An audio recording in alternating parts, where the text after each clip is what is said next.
The sound of gunshots shattered the peaceful dawn as Grace Collins huddled beneath her father's general store counter, her heart hammering against her ribs like a wild stallion. It was 1875 in the dusty town of Redemption Creek, Arizona Territory, and what had started as an ordinary morning had erupted into chaos when the notorious Blackwater Gang rode into town. Grace could hear the heavy boots of men stomping through the store, knocking over displays and shattering glass as they ransacked the place. She clasped her trembling hands over her mouth to silence her breathing. "Where's Collins?" a gruff voice demanded. "That snake owes us money and today's collection day." "Haven't seen him since yesterday," her father's assistant, old Mr. Finch, replied. A thud and a groan told Grace that his honesty had earned him a blow. She closed her eyes, praying they wouldn't find her.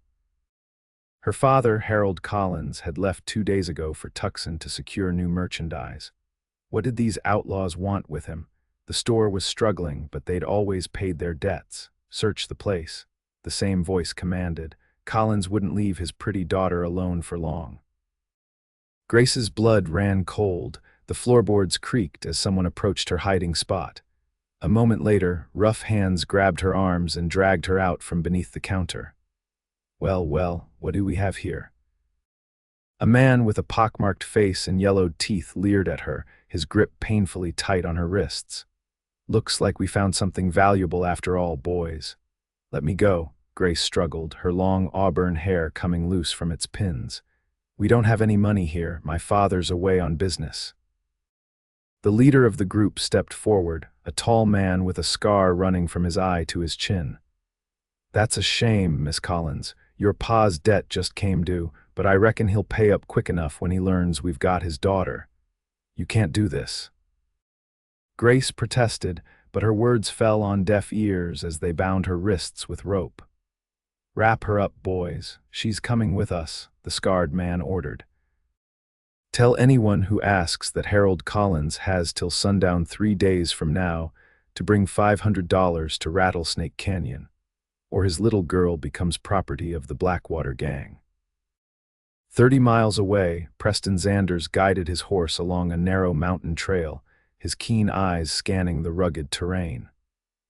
At 30 years old, he'd spent the last decade working as a bounty hunter, tracking down the worst criminals the West had to offer. His latest quarry had led him to this remote stretch of Arizona Territory. Preston adjusted his worn leather hat, wiping sweat from his brow. His mustache was neatly trimmed, unlike many of the unkempt men he hunted. Despite the heat, he wore a long duster coat over his clothes, concealing the pair of Colt revolvers at his hips. A rifle was secured to his saddle, and a hunting knife was sheathed at his thigh. As he rounded a bend in the trail, he spotted a rider approaching at a breakneck pace. Preston's hand instinctively moved toward his gun, but he relaxed slightly when he recognized Harold Collins, the shopkeeper from Redemption Creek.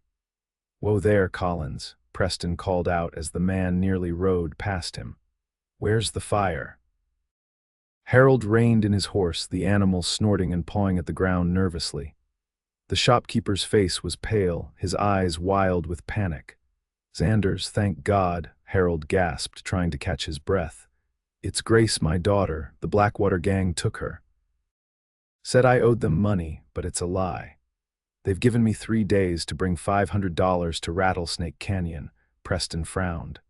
The Blackwater Gang was notorious throughout the territory: thieves, murderers, and worse. He'd crossed paths with them before, and the encounter had left him with a bullet scar on his shoulder and a deep-seated grudge. "When did this happen?" Preston asked, his voice hard. "This morning. I was in Tucson when a rider caught up with me, rode straight back, but they were already gone." "Took Grace with them." Harold's voice broke. "She's all I have, Xanders. I don't have that kind of money, and even if I did." "They wouldn't let her go," Preston finished the thought. They both knew the Blackwater Gang's reputation. "Rattlesnake Canyon, you say?" Harold nodded desperately. "I know you're a bounty hunter, not a rescue party, but I'll pay whatever I can. Grace is innocent in all this."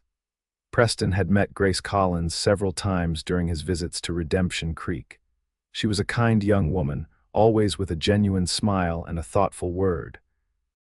She didn't deserve to be caught in the crosshairs of men like the Blackwater Gang. "I'm not after money, Harold," Preston said, making his decision. "I've got business with the Blackwater Gang anyway. Been tracking their leader, Silas Blackwater, for weeks now. There's a substantial bounty on his head." Hope flickered in Harold's eyes. "You'll help then?" Preston nodded once sharply. "I'll bring her back, you have my word." "Thank you," Harold breathed. "What should I do? Go back to town? Act like you're gathering the money?" "Don't let on that anyone's coming after them." Preston turned his horse toward the south. "I know these mountains. If they're in Rattlesnake Canyon, I'll find them." As Harold rode back toward Redemption Creek, Preston set off at a steady pace. Rattlesnake Canyon was at least a day's ride away longer if you didn't know the shortcuts through the mountains. Fortunately, Preston knew the territory better than most. He'd spent years tracking outlaws through these same passes. His mind turned to Grace Collins. In his line of work, Preston made it a rule not to get personally involved, but there had always been something about Grace that caught his attention. She was beautiful, certainly, with those auburn curls and bright green eyes that sparkled with intelligence. But it was more than that. She had a strength about her, a quiet dignity that set her apart. Preston pushed those thoughts aside. Right now, Grace needed him to be focused on the task at hand. The Blackwater Gang was dangerous, and he couldn't afford to be distracted. As the day wore on, Preston navigated through narrow passes and steep ravines, taking routes that would shave hours off his journey. By nightfall, he had covered significant ground, but Rattlesnake Canyon was still miles away. He made camp in a small grove of trees, building only a small fire that wouldn't be visible from a distance. As he chewed on jerky and sipped water from his canteen, Preston formulated a plan. The Blackwater Gang typically traveled with at least 8 men. He was good with his guns, one of the best, but those weren't odds he liked. He'd need to be smart about this. Use stealth and strategy rather than brute force. Preston extinguished his fire early and slept with one hand on his revolver, waking at the first light of dawn. He was back on the trail before the sun had fully risen, pushing his horse harder now that they were closer to their destination. By mid-afternoon, he reached the ridge overlooking Rattlesnake Canyon. From his vantage point, he could see smoke rising from a campfire below.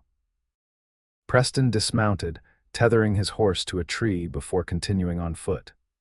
He moved silently through the underbrush, years of tracking making him nearly invisible as he approached the outlaw camp. What he saw made his blood boil. The Blackwater Gang had made themselves comfortable in the canyon, with 6 men lounging around the fire while 2 others stood guard. Their horses were corralled in a natural pen formed by the canyon walls. And there, tied to a tree on the far side of the camp, was Grace. She sat with her back against the trunk, her hands bound in front of her. Even from a distance, Preston could see the defiance in her posture. Her dress was dirty and torn at the hem, but she held her head high. One of the outlaws approached her with a canteen, saying something Preston couldn't hear. Grace turned her face away, refusing whatever he offered. The man grabbed her chin roughly, forcing her to look at him. Preston's hand moved to his revolver, but he stopped himself. Making a move now, in broad daylight, would be suicide. He needed to wait for nightfall when he'd have a better chance of getting to Grace without being seen. Preston retreated to a more secluded spot where he could keep watch on the camp while formulating his plan. As the hours passed, he observed the outlaws' routines, noting when they changed guards and how they positioned themselves around the camp. Silas Blackwater himself appeared to be absent, which was both a relief and a disappointment. Preston wanted to bring that man to justice, but right now, Grace's safety was the priority. Night fell slowly over the canyon, the campfire below casting long shadows against the rock walls. Preston checked his weapons one final time, ensuring each revolver was fully loaded. He slid his hunting knife from its sheath, testing the edge with his thumb before returning it to its place. Satisfied, he began his careful descent into the canyon. The darkness was his ally as he moved from shadow to shadow, avoiding loose rocks that might give away his position. The outlaws had grown complacent, thinking themselves safe in their remote hideout. Only one man stood guard now, and he was more interested in the bottle in his hand than in watching for intruders. Preston circled around to the back of the camp, approaching from the direction of Grace's tree. He could see her silhouette in the faint firelight. She was still awake, her posture tense as if anticipating something. Smart woman, Preston thought. She knew her situation was precarious. He was within 20 feet of her when a twig snapped beneath his boot. The sound seemed deafening in the quiet night. The guard's head snapped up, peering into the darkness. "Who's there?" the man called out, drawing his gun. Preston froze, pressing himself against the canyon wall. The guard took a few steps toward the sound, squinting into the darkness. Grace, sensing the distraction, suddenly called out, "Is someone going to bring me water, or are you planning to let me die of thirst before my father can pay?" Her voice was clear and strong, drawing the guard's attention back to her. "Shut your mouth, woman," the guard growled, turning away from Preston's position. "You'll get water when I say so."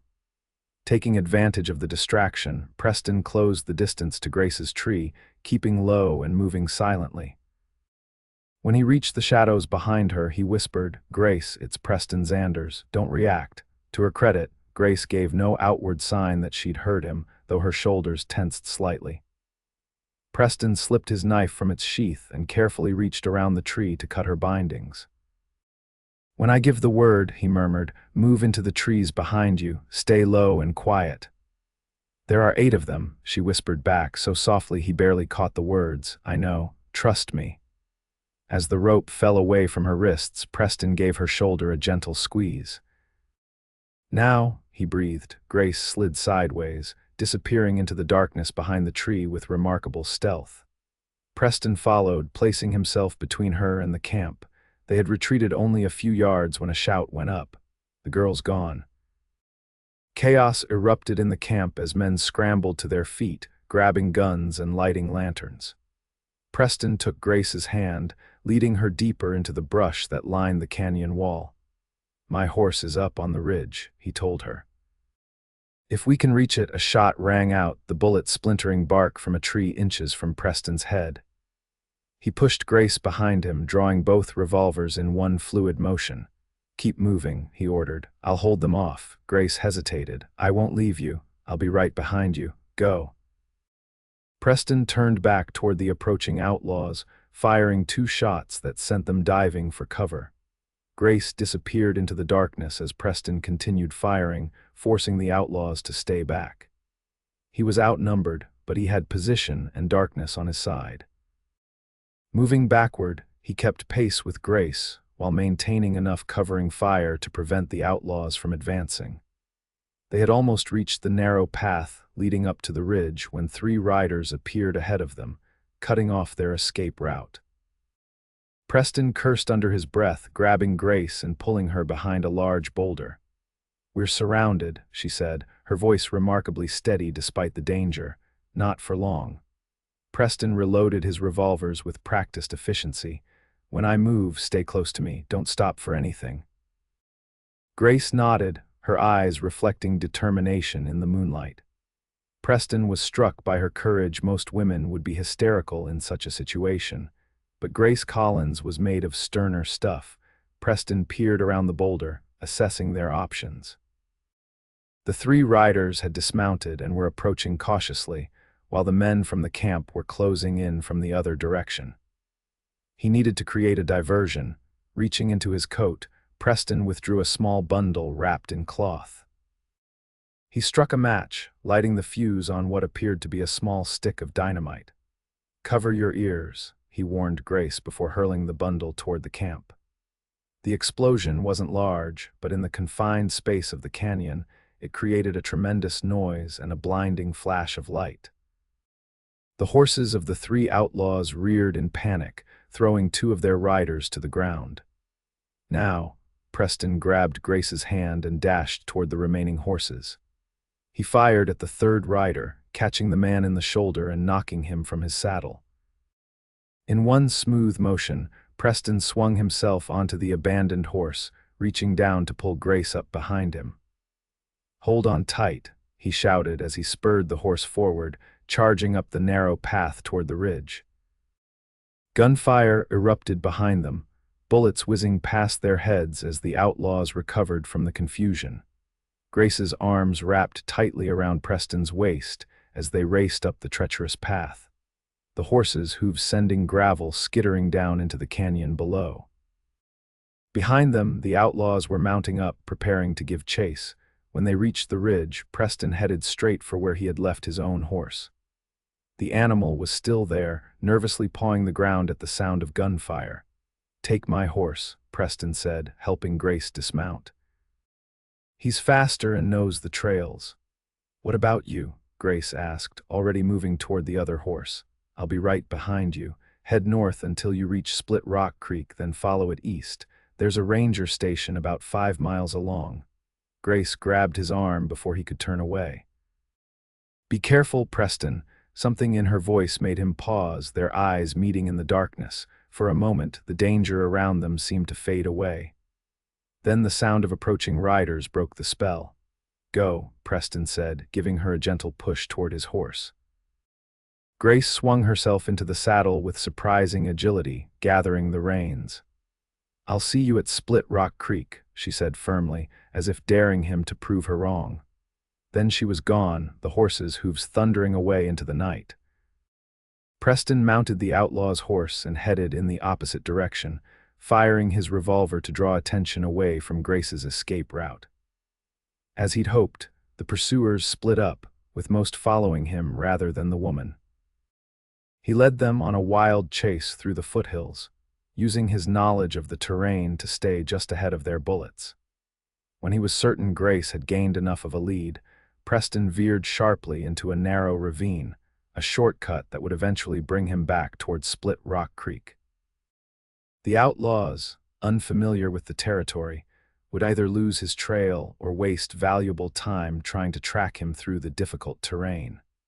The diversion had worked, but Preston knew it wouldn't take long for the Blackwater Gang to regroup. By morning, they would be scouring the territory for both him and Grace. He needed to get her somewhere safe and then deal with the outlaws once and for all. Dawn was breaking by the time Preston reached Split Rock Creek. He followed the stream eastward, scanning the banks for any sign of Grace. Had she made it safely? Or had some of the outlaws managed to track her down? His questions were answered when he rounded a bend and saw his horse grazing peacefully near the water's edge. Grace sat on a fallen log nearby, her posture alert as she watched the trail. When she spotted him, she jumped to her feet, relief washing over her face. "You made it," she said as he dismounted. "I was beginning to worry." "Had to take the scenic route," Preston replied with a hint of a smile. "Are you all right?" Grace nodded. "Thanks to you." She hesitated, then added, "My father sent you, didn't he? He found me on the trail back from Tucson. Said the Blackwater Gang had taken you, claiming he owed them money." "It's a lie," Grace said fiercely. "My father is the most honest man in Arizona territory. We don't owe them anything." "I know," Preston assured her. "The Blackwater Gang doesn't need real reasons to prey on innocent people." He glanced at the horizon where the sun was beginning to rise. "We should keep moving. The ranger station is still a few miles ahead." Grace looked down at her torn and dirty dress. "I must look a fright." "You look alive," Preston said simply. "That's what matters." Their eyes met again, and this time Preston couldn't ignore the warmth that spread through his chest. Grace Collins was unlike any woman he had ever known, brave, resourceful, and remarkably composed despite what she had endured. They continued eastward along the creek, riding double on Preston's horse while leading the outlaw's mount. As they rode, Grace told Preston about her captivity. "They weren't expecting my father to pay," she explained. "I overheard them talking. They planned to sell me to a man named Diego at the border. Apparently, he pays well for American women." Preston's jaw tightened in anger. Human trafficking was an ugly business that thrived in the lawless territories. "That's not going to happen," he said firmly. "No, it's not," Grace agreed, "but others might not be as fortunate as I was to have someone come after them. Your father would have moved heaven and earth to find you with or without my help." Grace smiled sadly. "I know he would have tried, but you're the one who actually succeeded." She fell silent for a moment before asking, "How did you know where to find me?" "Your father said they told him to bring the money to Rattlesnake Canyon. I've been tracking the Blackwater Gang for weeks. Their creatures of habit always return to the same hideouts." "You're a bounty hunter, then. Father mentioned you were passing through town occasionally." Preston nodded. "For the past 10 years. Started out with the Texas Rangers, but found I worked better alone. It must be a lonely life." The observation caught him off guard. He'd never thought of his life as lonely, just independent, but something in Grace's tone made him reconsider. "It has its moments," he admitted, "but it suits me, or it did anyway." "And now?" Grace asked softly. Preston didn't have an answer for that. The past day had stirred something inside him, something he thought he had left behind years ago. They reached the ranger station by mid-morning. The small outpost was manned by 2 rangers who knew Preston from his days with the Texas force. They welcomed Grace with hospitality, providing her with fresh water to wash and a spare shirt to replace her torn bodice. "Blackwater Gang's been causing trouble all through this territory," Ranger Miller said as he poured coffee for Preston. "Heard they hit a stagecoach last week, killed the driver and 2 passengers. Silas wasn't with them at the canyon," Preston noted. "Any word on where he might be?" Miller shook his head. "Nothing solid. Rumor has it he's planning something big, though. Been recruiting more men." Preston frowned. That didn't bode well for the territory. Silas Blackwater was dangerous enough with his regular crew. With additional men, he could terrorize entire towns. Grace joined them, looking refreshed despite her ordeal. She had pinned up her auburn hair and washed the dirt from her face. The ranger's shirt was too large for her slender frame, but she had tucked it neatly into her skirt. "What happens now?" she asked, accepting a cup of coffee from Miller. "My father will be worried sick. We'll get word to Redemption Creek that you're safe," Preston assured her. "But I don't think we should head back just yet. The Blackwater Gang won't give up easily, especially after we embarrassed them last night." "He's right, Miss," Miller added. "Those men are like rattlesnakes, mean and vengeful. Better to lie low for a spell." Grace nodded, though Preston could see the concern in her eyes. "My father's alone in that store if they went after him once." "I'll send a rider to keep watch over your pa," Miller offered. "Jim can head out now and be there by nightfall." Grace thanked him gratefully, some of the tension leaving her shoulders. As the younger ranger prepared to depart for Redemption Creek, Preston pulled him aside. "Tell Harold Collins that his daughter is safe with me," he instructed. "But keep the details vague. Don't let anyone know exactly where we are." Jim nodded. "You expecting trouble, Xanders, always," Preston replied grimly. "The Blackwater Gang has informants everywhere. The fewer people who know our location, the better." After Jim departed, Preston discussed options with Miller. The nearest substantial town was Willow Springs, a 2-day ride to the east. It had a sheriff's office and enough men to repel an outlaw attack, making it a safer place for Grace than the isolated ranger station. "We'll rest here today, head out at first light tomorrow," Preston decided. The day passed quietly, with Grace helping Miller's wife prepare meals while Preston and the ranger kept watch on the surrounding area. By nightfall, there had been no sign of pursuit, but Preston remained vigilant. He volunteered for the first watch, taking up position on the small porch that wrapped around the station. He had been sitting there for perhaps an hour, the night quiet except for the chirping of crickets and the occasional hoot of an owl, when the door opened behind him. Grace stepped out, wrapped in a blanket against the cool night air. "I couldn't sleep," she explained, sitting beside him on the rough wooden bench. "Every time I close my eyes, I see those men." Preston understood. He had seen enough violence in his life to know how it lingered in the mind. "It'll fade with time," he said. The memories won't disappear, but they'll lose their power over you. Grace studied him in the moonlight. You speak from experience. It wasn't a question, but Preston answered anyway. My family was killed by raiders when I was 16, Comanche war party. I was out hunting when they came, returned to find. He trailed off, the memories still painful despite the passage of years. Grace placed her hand gently on his arm. I'm sorry, Preston, he nodded once, accepting her sympathy without comment. They sat in companionable silence for a while, the night wrapping around them like a blanket. What will you do after you take me home? Grace finally asked. Continue tracking Sela's Blackwater, Preston replied without hesitation. What happened to you, it's not an isolated incident. As long as men like him roam free, no one in these territories is truly safe. It's a noble calling, Grace observed. Dangerous but necessary. Preston had never thought of his work as noble. Necessary, yes, profitable, certainly, but noble, that was a new perspective. What about you?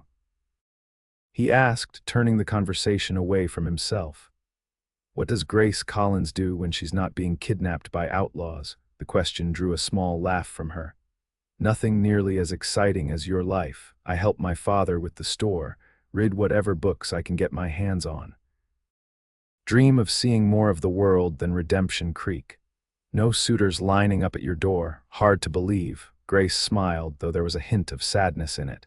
There have been a few, none that I could imagine spending my life with. She looked out at the dark landscape. I want more than just a husband who provides. I want a partner, someone who sees me as an equal. A rare quality in men these days, Preston observed, perhaps. Grace turned those remarkable green eyes on him again, but not impossible to find, I think.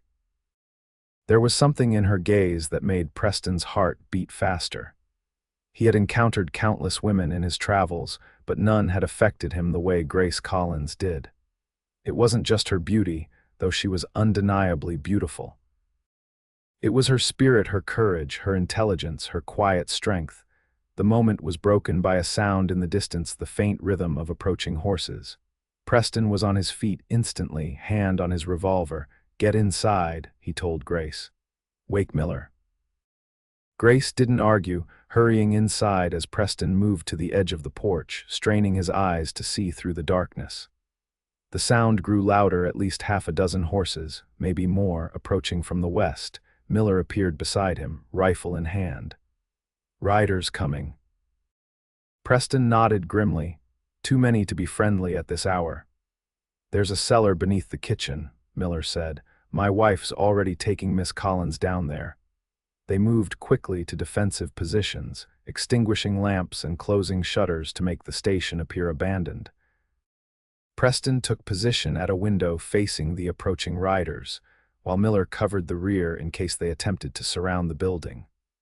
The riders emerged from the tree line, visible now in the moonlight, 8 men, all armed.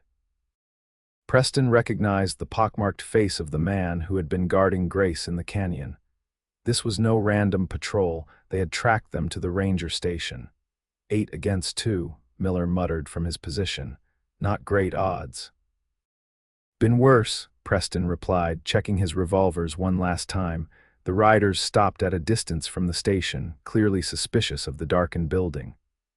One of them, a tall man with a hat pulled low over his face, raised a hand to halt the others. We know you're in there, Xanders. He called out, Send out the girl and we'll let you live. Preston remained silent, watching as the outlaws conferred among themselves. After a moment, the leader gave an order, and 3 of the men dismounted, spreading out to approach the station from different angles. Get ready, Preston murmured to Miller. Let them get close before you fire. The outlaws advanced cautiously, using trees and rocks for cover as they approached. Preston tracked the nearest one through his sights, waiting for the perfect moment. When the man was within 20 yards of the building, Preston squeezed the trigger. The shot echoed in the night, followed immediately by the outlaw's cry as he fell. The others returned fire, bullets splintering wood and shattering glass as they peppered the station. Preston and Miller ducked down, then popped up to fire at different windows, giving the impression of more defenders than just the 2 of them. One of the mounted outlaws fell from his horse, caught by Miller's accurate rifle fire. The others retreated to the tree line, continuing to fire from a safer distance. "They'll try to wait us out," Miller predicted as they reloaded, "or set fire to the place." Preston knew he was right. The outlaws had the advantage of numbers and could afford to be patient. He and Miller would eventually run out of ammunition if they maintained the standoff. "We need to change the odds," Preston decided. "I'll circle behind them, cause some confusion. When you hear me fire from the trees, take out as many as you can." Miller looked skeptical. "That's suicide, Xanders. You'll be walking right into their hands." "Got a better idea." Before Miller could respond, the trapdoor to the cellar opened slightly and Grace's face appeared. "There's a tunnel," she whispered urgently. "Mrs. Miller says her husband dug it as an escape route. It leads to the creek bed." Preston and Miller exchanged glances. "This changed everything. How many can fit through at once?" Preston asked. "Single file only," Grace replied. "It's narrow." Preston made a quick decision. "You and Mrs. Miller go first. Miller will follow to protect you." "I'll hold them off here, then join you." Miller shook his head. "That's backwards, Xanders. I should stay. This is my post. No offense, Miller, but I'm a better shot. Besides, your wife needs you. Get them to safety, then circle back if you can." After a moment's hesitation, Miller nodded reluctantly. "There's a cache of weapons at the end of the tunnel, behind a dead log. Password to the supply cache is Bluebonnet." Preston clapped him on the shoulder. "I'll keep them busy for 15 minutes. That should give you enough of a head start." As Miller disappeared through the trapdoor, Grace lingered for a moment. "Preston," she began. "Go," he told her firmly. "I'll be right behind you." She held his gaze for a heartbeat, then nodded and vanished into the cellar. Preston returned to the window, firing several shots to keep the outlaws pinned down. He moved from window to window, varying his rate of fire to maintain the illusion of multiple defenders. Outside, the outlaws were growing bolder. Two of them had worked their way around to the back of the station and were attempting to approach from the rear. Preston moved quickly to intercept them, firing through a back window and catching one in the leg. The minutes ticked by slowly. Preston knew Miller, Grace, and Mrs. Miller should be well into the tunnel by now, perhaps already emerging at the creek bed. He fired his last few shots, then made his way to the trapdoor, slipping into the cellar and pulling it closed behind him. The tunnel was exactly as described, narrow, barely tall enough for a man to move through in a crouching position. Preston hurried along it, guided by a faint light ahead where the tunnel opened to the outside. He emerged cautiously, scanning the area for any sign of the others.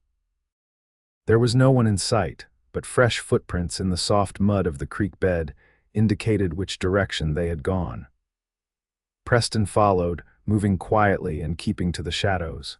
Above him, he could hear shouts as the outlaws finally stormed the now empty ranger station.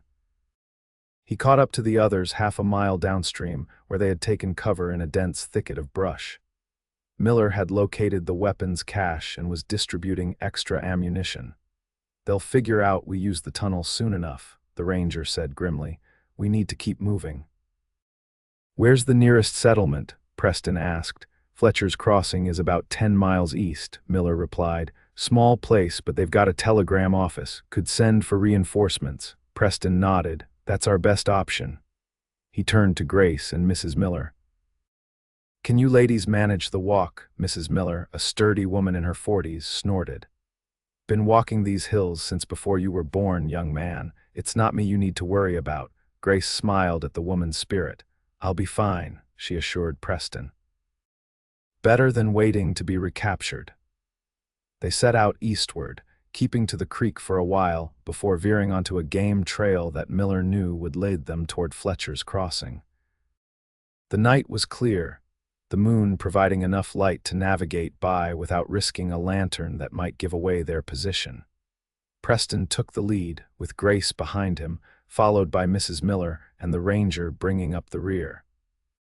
They moved as quickly as they could while maintaining silence, stopping occasionally to listen for sounds of pursuit.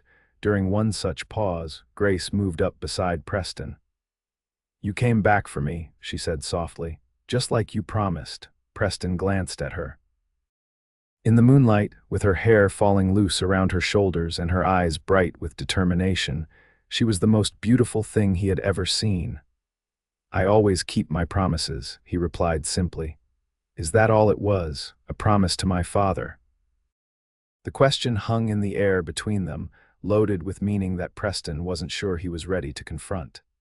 Before he could formulate a response, Miller hissed a warning from behind them. Riders coming. Get down.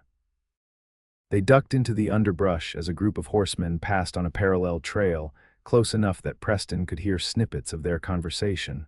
Split up and circle back. Check Fletcher's Crossing and Willow Springs. Silas wants the girl alive.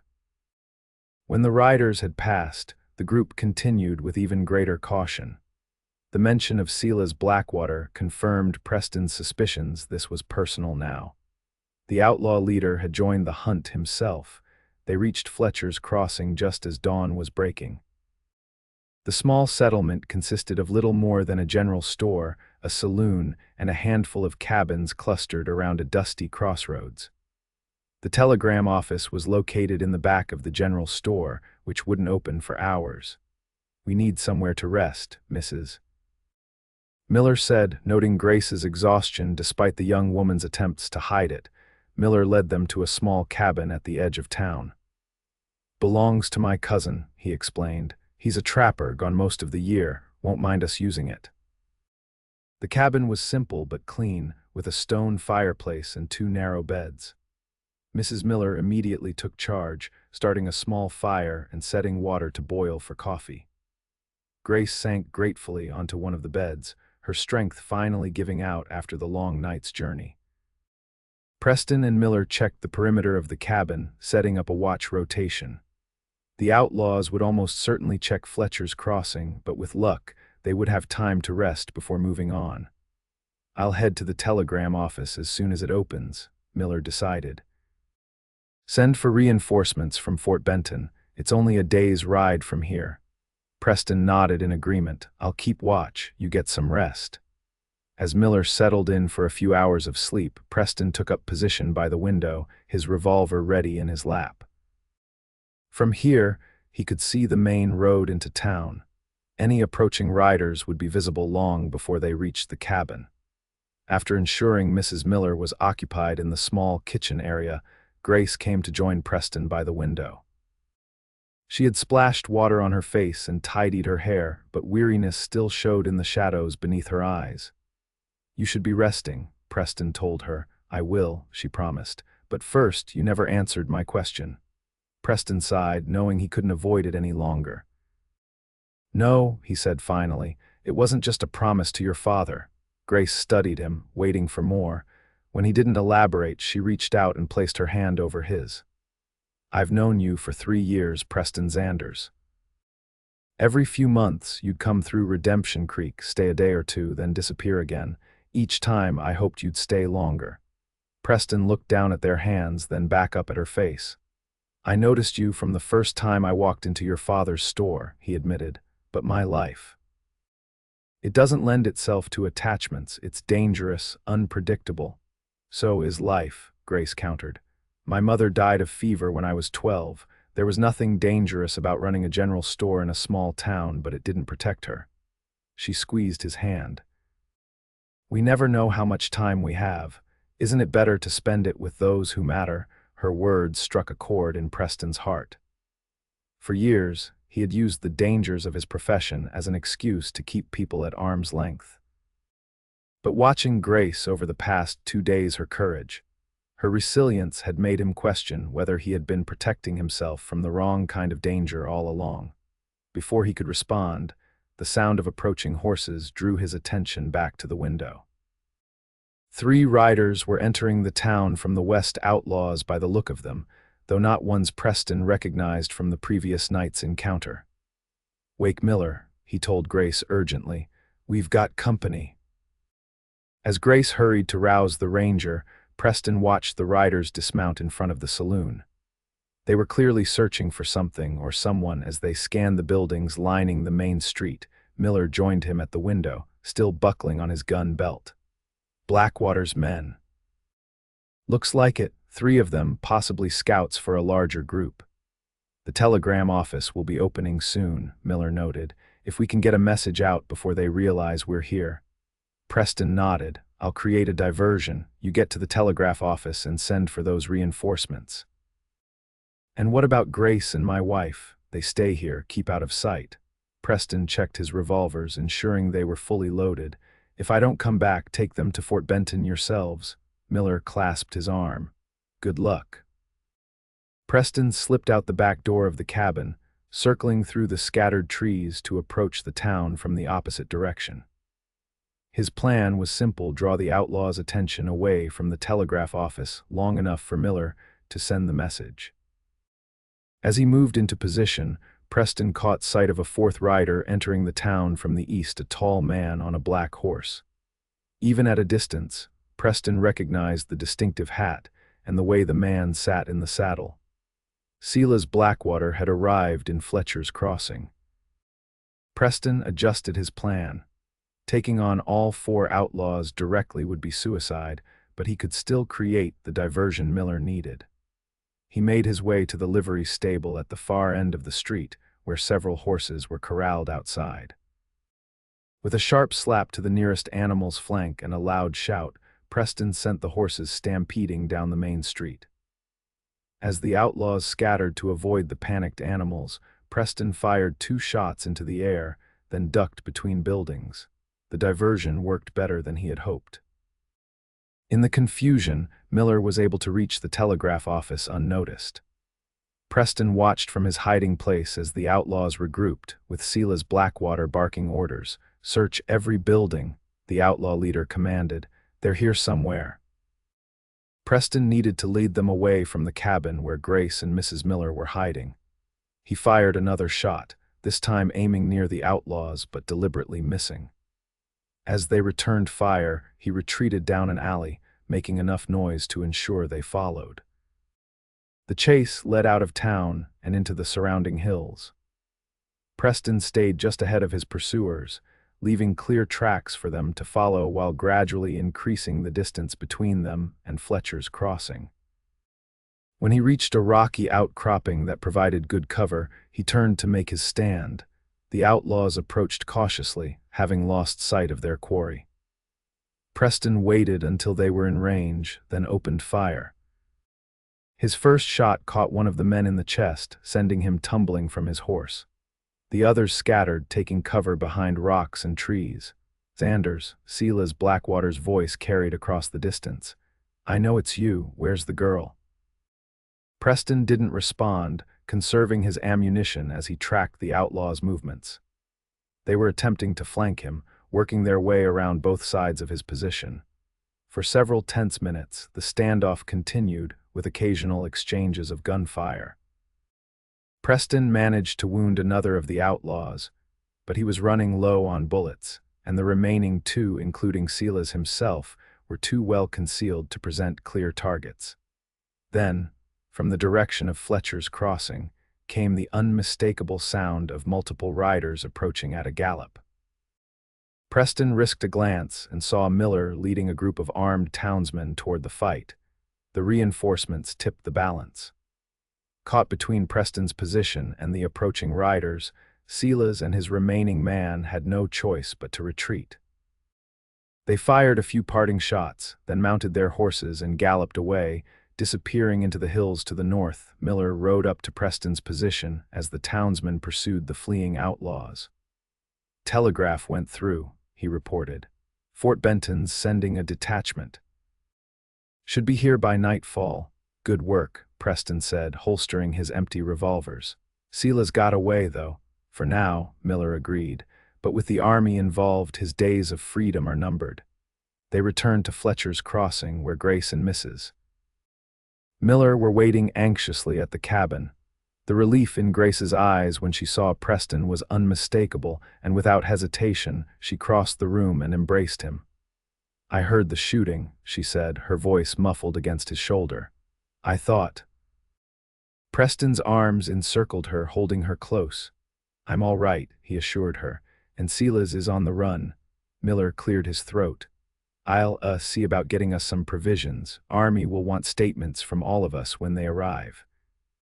He ushered his wife out of the cabin, giving Preston and Grace a moment of privacy. When the door closed behind the Millers, Grace stepped back slightly, though she remained within the circle of Preston's arms. "You could have been killed," she said, her eyes searching his face. "Occupational hazard," Preston replied with a slight smile. Grace shook her head. "It's not funny. All this time I've watched you ride in and out of Redemption Creek, never knowing if you'd return, and now, after everything that's happened—" "Grace," Preston interrupted gently. "What I was trying to say before about my life not lending itself to attachments, I was wrong." She went still in his arms, her expression cautious but hopeful. "What are you saying, Preston?" "I'm saying that life is too short and too unpredictable to waste it keeping people at arm's length. Especially people who matter." He reached up to brush a strand of hair from her face. "And you, Grace Collins, matter more than anyone I've ever known." A smile bloomed across Grace's face, as bright and beautiful as the sunrise.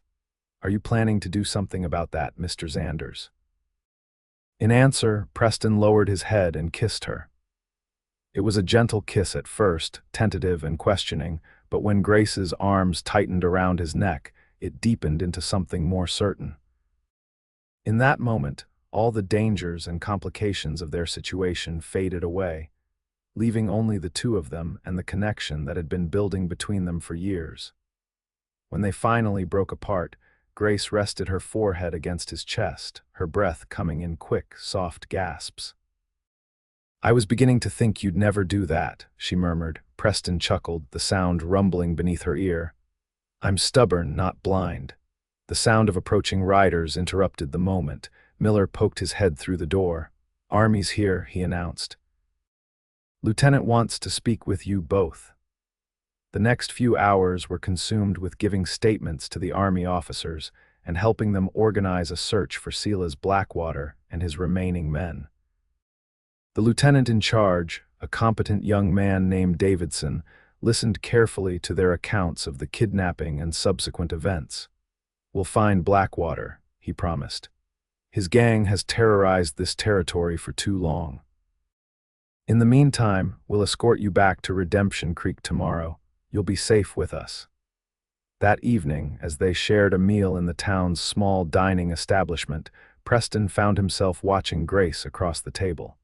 She was engaged in conversation with Mrs. Miller, her hands moving animatedly as she spoke. Despite everything she had endured, her spirit remained unbroken, if anything. The ordeal seemed to have revealed a strength that had always been there, waiting to be tested. When their eyes met, a silent understanding passed between them. Whatever happened next, they would face it together. The journey back to Redemption Creek took 2 days, with the Army detachment providing ample protection against any potential threats. Preston rode beside Grace for most of the way, their conversations ranging from childhood memories to hopes for the future. With each mile, the bond between them grew stronger, cemented by shared danger and newfound honesty. Harold Collins was waiting at the edge of town when they arrived, his face lighting up at the sight of his daughter. He rushed forward as Grace dismounted, enfolding her in a crushing embrace.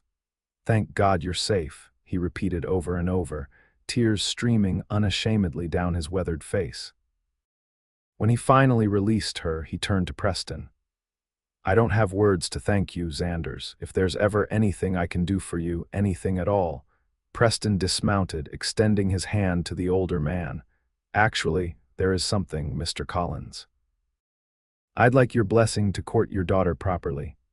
Harold looked from Preston to Grace, whose face was glowing with happiness. A slow smile spread across the shopkeeper's face. "Took you long enough," he observed wryly.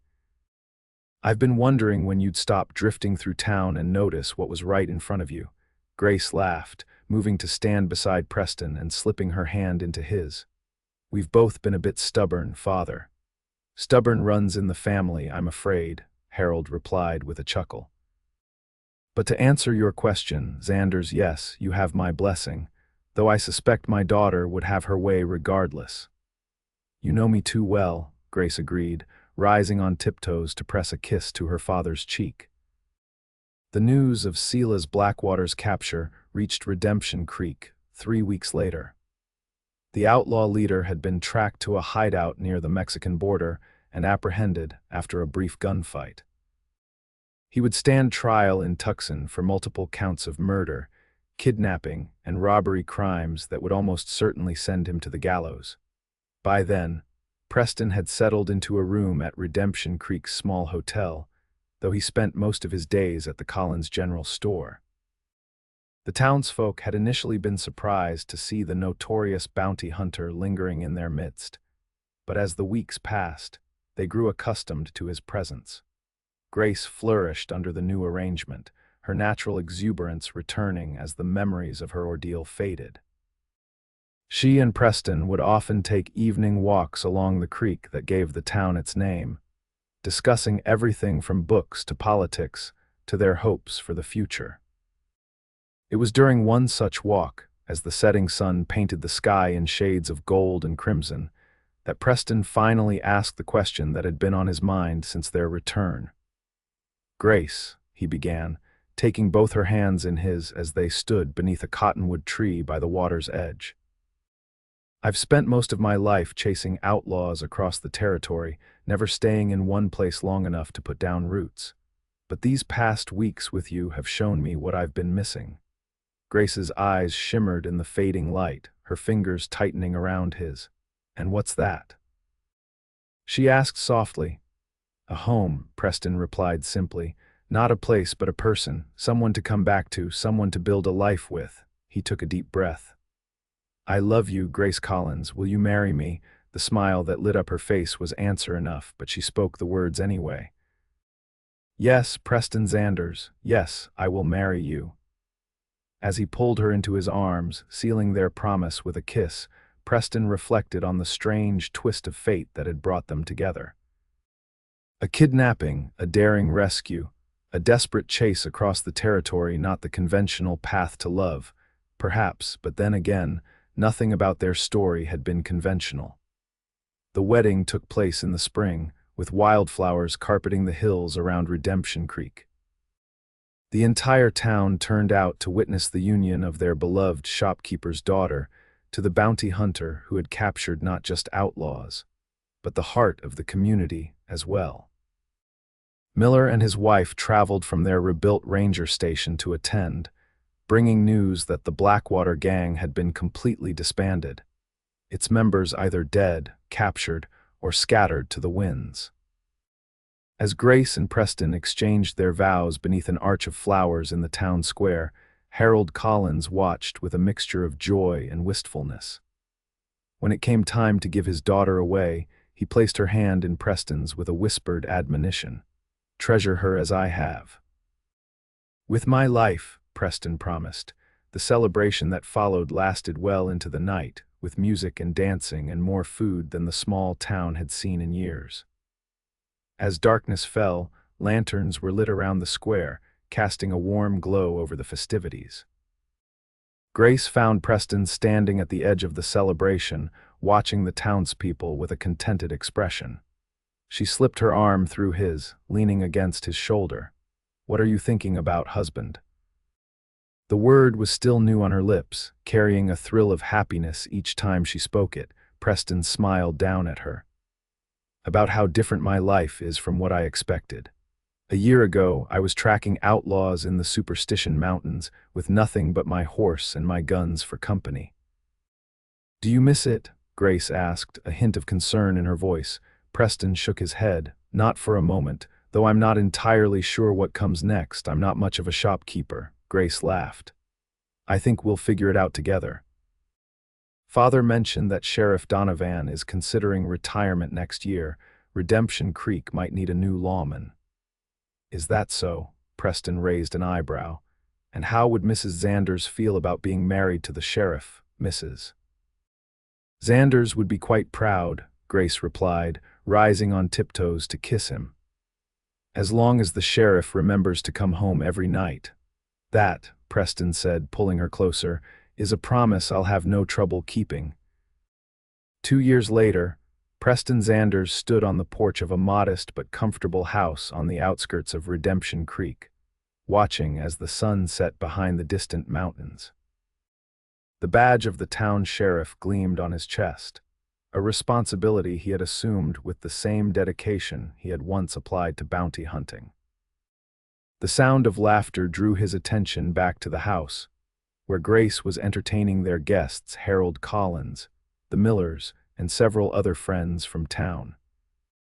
Through the window, Preston could see his wife cradling their 3-month-old son, Peter, in her arms as she regaled the others with some amusing tale.